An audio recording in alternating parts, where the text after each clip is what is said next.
There is something innately wired within us as parents that always knows when something is wrong with our child.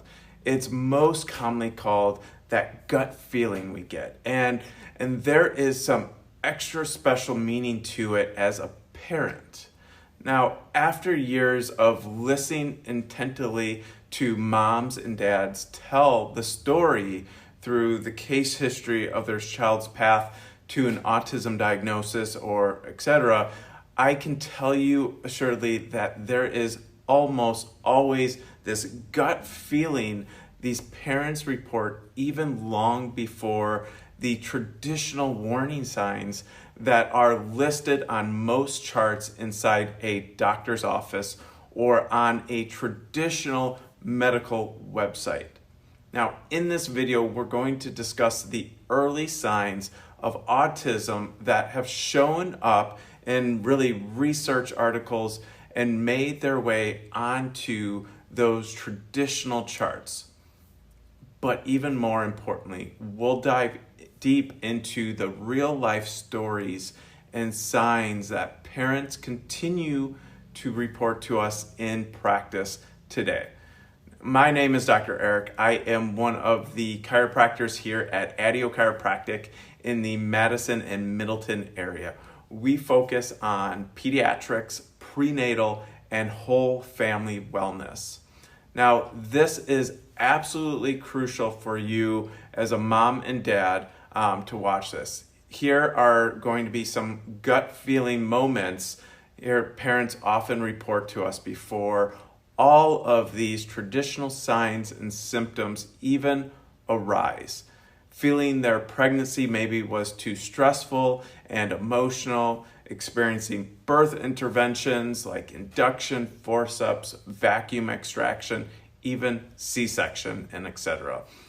And having difficulty maybe nursing, soothing, and getting their infant to sleep easily, and seeing their infant or young child struggle with recurrent acid reflux, constipation, ear infections, those pesky ear infections, and repeated bouts of maybe croup, RSV, or other respiratory illnesses. Having to put their child on multiple rounds of antibiotics and steroid-based medicines. Too often, though, these gut feelings of concern that parents have early in their child's life are dismissed by their pediatrician. And if you've heard phrases like, "Don't worry, they'll grow out of it," and that's totally normal, and they didn't sit well with you, then this video is for you. You are going to learn what are the most important early signs and indicators that parents can look for, and most importantly, how do you put it all together to get your child the help that they need. Now, before I go any further, please share this video with other moms and parents who need to hear this message. We are on a mission to change this trajectory that kids are on, because it is not a good path right now that we're on. But let's talk more about the science. So early signs and symptoms of autism are tracked not only by development, but by age, but by differences in social communication and behavior. We won't cover them all today, but they center around eye contact, repetitive behaviors, lack of emotional responses, and struggling to develop speech and communication on communication skills. Now, with many stages of development coming prior to the social, the communication, and behavioral side of development that happens at 2 to 4 years of age, it's important to look at the building blocks that get kiddos to this point. 2 main developmental systems that get us to higher cognitive development are motor or movement systems, and then digestive and immune systems development. Now, this is often where parents actually start to see a struggle before anyone else.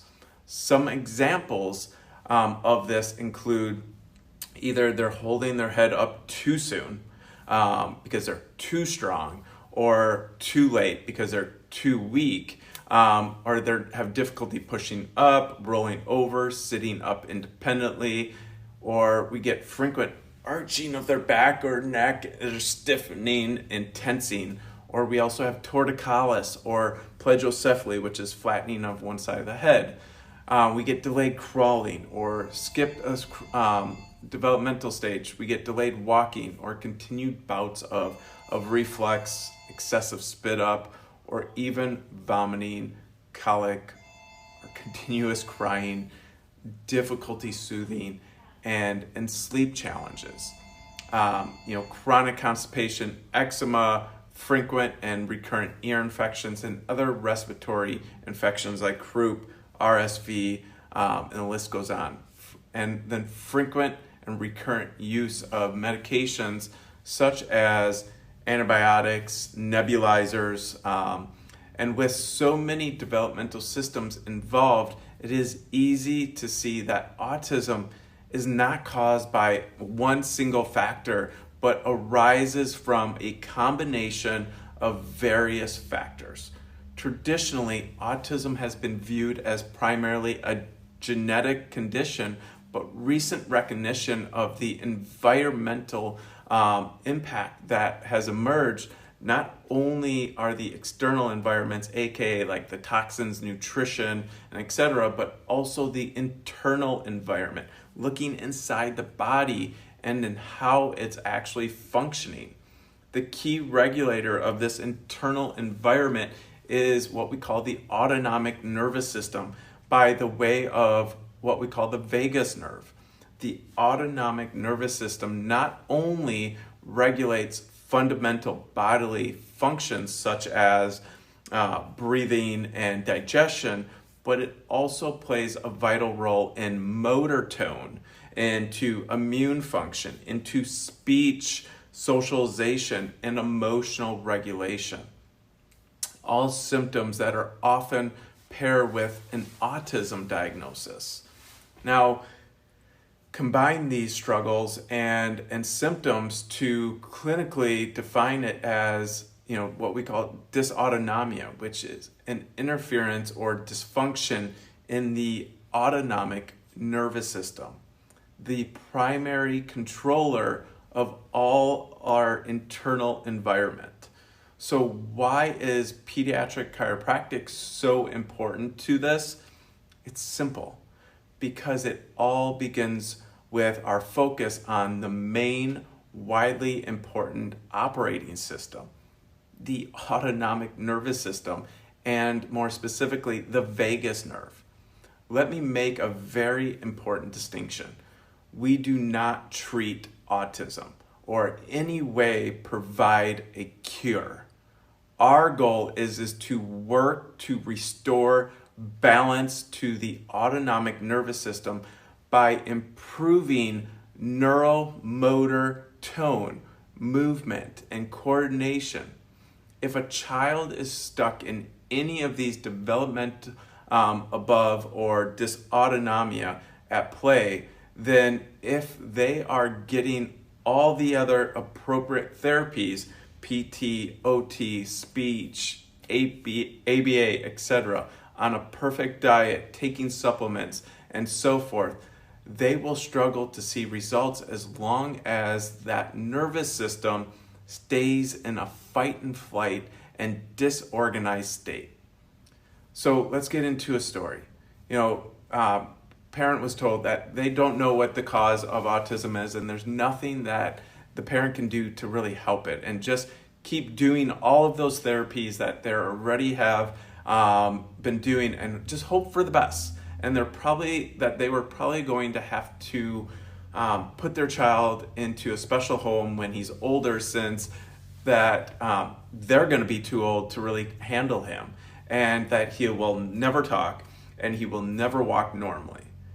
that was the prognosis and explanation of autism that Evan's parents received from their doctor following their full day neuropsych evaluation just after his third birthday.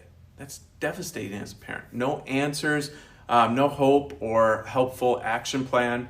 Every day, Evan had constant meltdowns and tantrums. Every day, he was clumsy and would fall and hurt himself. Every night, he struggled to sleep more than like an hour or two. And every day, they waited for more words to come. But he struggled to even say 1 to 2 words now by his third birthday.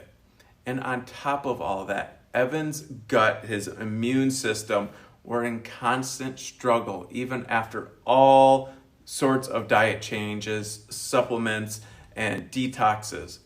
But Evan's parents knew in their gut that what the doctor told them was not the whole story. They knew that they had to be more hope and answers and help out there for children with autism outside of the traditional medical system that had failed them with their son and Evan thus far. Thankfully, that day from the hospital parking lot where they had just received such a heartbreaking news and dismal prognosis, they made a phone call that would start them down a completely different path, a path where they discover precisely what had caused Evan's struggles and exactly what it would take to get really his brain and his body calm, regulated, and back on track again. His parents made a quick call. Working with our pediatric chiropractors, a care plan had been created for Evan to really help him move forward. And within a matter of days, Evan was finally sleeping through the night. And within a matter of just a few weeks, his 1 to 2 words had already began putting 1 to 2 sentences, as well as so much more happiness, joy, and really a sense of calm. Now, if we flash forward many years, since Evan's parents never gave up hope, sought out better answers, and took really just a different action steps than what they were told, he's long past his diagnosis of autism. In time, not only did he move past the severe daily struggles, but he also learned to overcome his sensory processing challenges as well. Evan now thrives in school and even in sports. And there are many things that parents can do for their children, but in the case of autism, the best care and help are facilitated by having a professional at their side. And together, parents and pediatric chiropractors can really work to provide through care for a child with autism and help them achieve their best in school, in social environments, and so much more. And the key to all of this is going back to development and those important stages and symptoms before kids can go forward with ease and strong function in development. Now, truth be told, it's hard to add up all the struggles to know where to start. But the key indicators discussed above in the nervous system help us as pediatric chiropractors really get the momentum back into the functions of the body that matter most for development. And for so many parents, neurologically focused pediatric chiropractic care is the missing link or missing puzzle piece that they've been searching for to tie all of this together. And the earlier you get our scans and our assessment for your child's nervous system, the more confident that you can be in the care plan that we'll lay out to help ensure your child's health and development are as optimal as possible. And we would love to be able to help. So first, please ask any questions, comment down below, leave a comment, or send us a direct message. Second, please share this with other parents, other family members, Facebook groups who you know need to hear this information. Third, please click on the associated article or go to our website by clicking the link in our bio to click on our blog page and click on our article that dives deeper into this conversation. So, and please, there is help out there, and we would love to be able to help.